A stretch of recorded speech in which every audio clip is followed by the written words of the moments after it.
Pope Francis has made the decision to expose Cardinal Louis Tagle, a figure who could reshape the future of the Catholic Church. The relationship between Pope Francis and Tagle involves complex loyalty, mutual admiration, and pursuing innovative courses for the Catholic Church. Cardinal Tagle inspires the same values as the Pope, being simple, hospitable, and sensitive to the people's needs. Francis has envisioned the Church for the poor, and Tagle's work in Manila before becoming a cardinal embodies this message. The Pope, heavily influenced by Tagle, believes in the power of the clergyman not only in delivering motivational speeches, but also in delivering motivational speeches. Their partnership is a common vision towards the possibility of coming up with a church that will still be relevant in times of adversity. In 2019, Pope Francis appointed Cardinal Luis Antonio Tagle as the new head of the Congregation for the Evangelization of Peoples, which comes with authority over missionary activity across continents. They have hinted at entrusting Tagle with the further development of Catholic evangelization, especially in Asia, Africa, and Latin America, as these continents will form the future of the Catholic Church. Their relationship is not only work-related, but also has an element that Francis has advocated.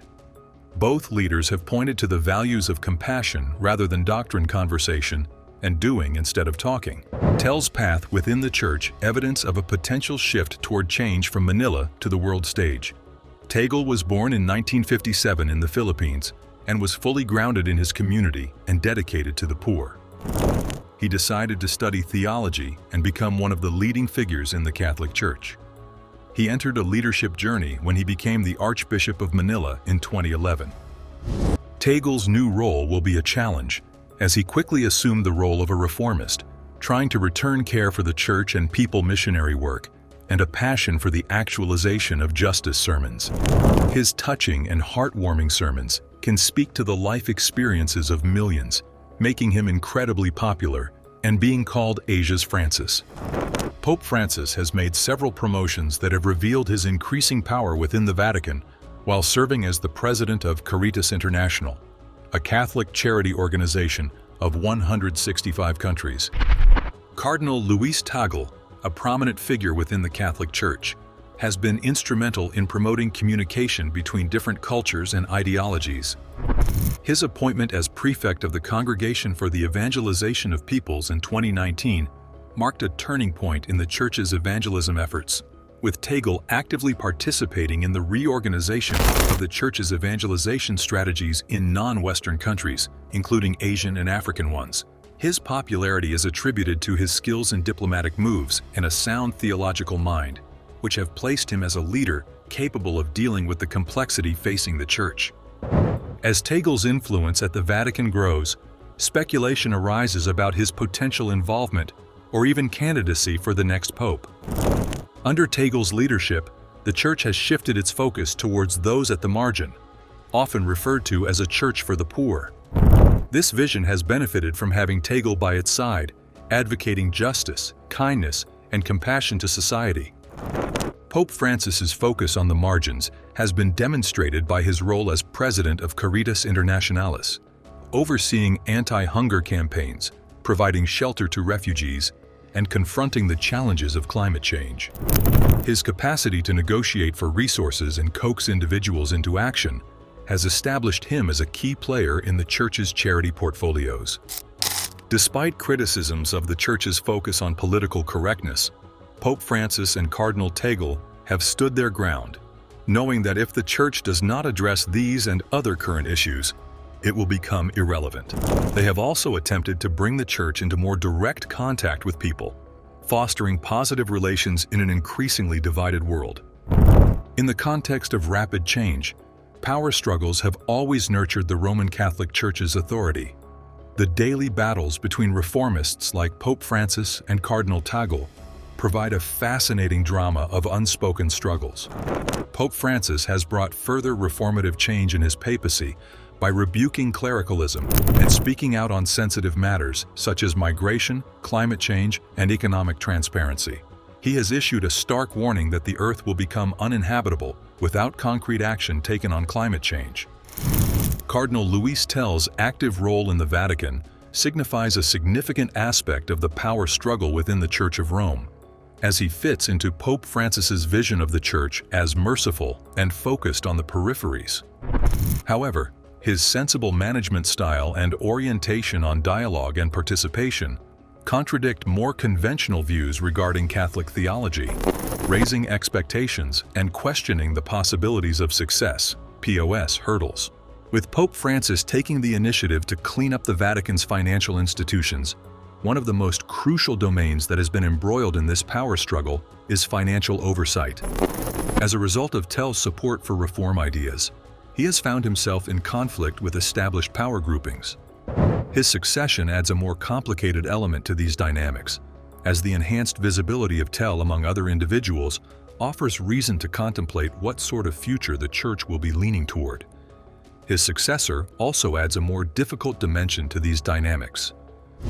The power struggle that takes place behind the scenes is a representation of the clash that determines who should be in charge of the Church's destiny.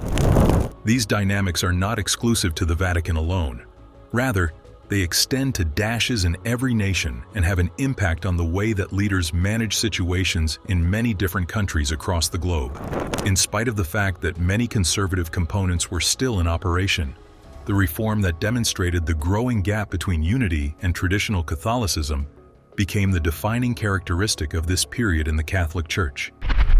Cardinal Tell's path within the Catholic Church is not yet complete, as he has had a singular influence on behalf of those who are impoverished and disadvantaged, as a supporter of human rights that respect immigrants, and as a champion of those who are persecuted inside his own nation.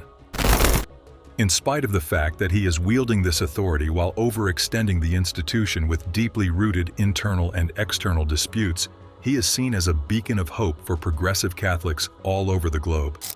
Among Tell's many talents are his ability to interact with individuals from a diverse range of backgrounds, his modesty and his ability to effortlessly connect with followers, and his ability to combine tradition with trends. Interfaith dialogue and climate change are two of his duties, both of which demonstrate a readiness to combine modernism with traditional values. On the other hand, conservatives within the Church have accused him of deviating from the doctrine, which is a manifestation of the continuing power struggle that is taking place inside the Church of Rome. There is a discussion going on about the future of the Catholic Church as a result of the continual disputes that are occurring inside the Church. Cardinal Tagle, who has been a strong candidate for the throne of the Pope, confronts obstacles in preserving order and promoting optimism within the religious community of the Roman Catholic Church, which is split along ideological lines. The fact that he is devoted to Pope Francis and has a significant amount of power inside the Vatican lends him the possibility to become a contender for the future of the Catholic Church. Despite the fact that Cardinal Tagle's legacy is still being built, his capacity to inspire hope and bring people together will be the defining characteristic of his contribution. In addition to this, he is a notable challenger for the throne of the Pope, while Cardinal Parolin is considered to be a formidable opponent. As the Secretary of State of the Vatican, Parolin is responsible for supervising the organization of the Vatican as well as the realm of diplomacy. As a result of his work as Secretary of State and his ability to mold the Church via its intricate geopolitical links and maintain its worldwide power, he has garnered the esteem of traditionalists across the world. Due to the fact that Parolin is able to collaborate with the hierarchy of the Church and address all sides of the issue, he has gained popularity among those who want incremental reforms rather than harsh ones. Those who disagree with him, on the other hand, contend that his concepts are not inventive enough to address the issues that the Church is confronted with in this day and age of global revolutions. It is possible to see the dispute between Tagle and Parolin as a reflection of the inconsistencies that exist within the contemporary Church. Tagle emphasizes postmodern leadership, whilst Parolin symbolizes the traditional and diplomatic sensibilities that are characteristic of the Vatican bureaucracy. The chances of picking the future pope are depicted differently by Tagle and Parolin.